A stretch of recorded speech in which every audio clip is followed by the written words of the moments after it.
মরার উপর খাড়ার গা, এই প্রবাদটির সাথে আমরা খুবই পরিচিত। আজ 6 মার্চ 2024 কালের কণ্ঠ পত্রিকার একটি সংবাদ দেখলাম, রোজার আগেই বাড়ছে ফলের দাম।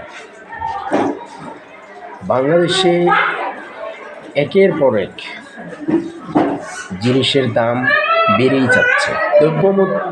দ্রব্যমূল্যের ঊর্ধ্বগতিতে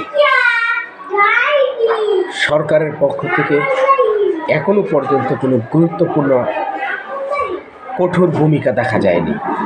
ফলের দাম বাড়ছে, এদিকে চিনির দাম বৃদ্ধি পাচ্ছে।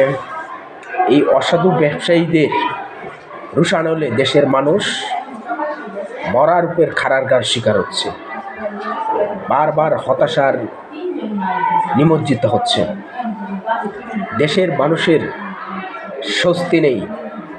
রোজার আগে যে ফলের দাম বৃদ্ধি পাচ্ছে, সাধারণ মানুষের ক্রয় ক্ষমতার বাহিরে এই ফলের যে দামগুলা, সাধারণ মানুষ এগুলা কিনতে খুব কষ্ট হবে। সরকারের পক্ষ থেকে একটি নির্ধারিত শুল্ক নির্ধারণ করে দিলে জনগণের উপকার হবে। অবশ্যই দেশের জনগণের কথা চিন্তা করে দ্রব্যমূল্যের ঊর্ধ্বগতি শীঘ্রই নিম্ন করতে হবে, জনগণের ক্রয় ক্ষমতার সাধ্যে রাখতে হবে। তাহলেই জনগণের প্রকৃত সরকার হওয়া যাবে।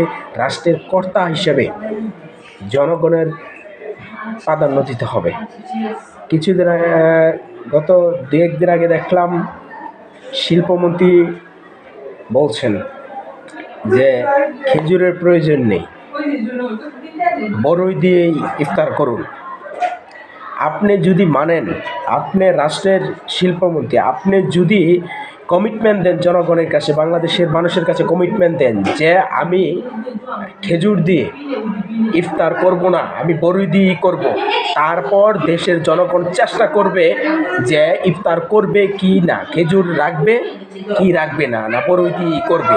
আপনি আগে কমিটমেন্ট দেন যে আমি খেজুর দিয়ে ইফতার করব না, আমিও বড়ই দিয়ে করব। রাষ্ট্রের কর্তা হিসাবে আপনার সেটা বলা উচিত। উদ্ভট কিছু কথা বলে জনগণের মধ্যে হাসির পাত্র হবেন না। ধন্যবাদ।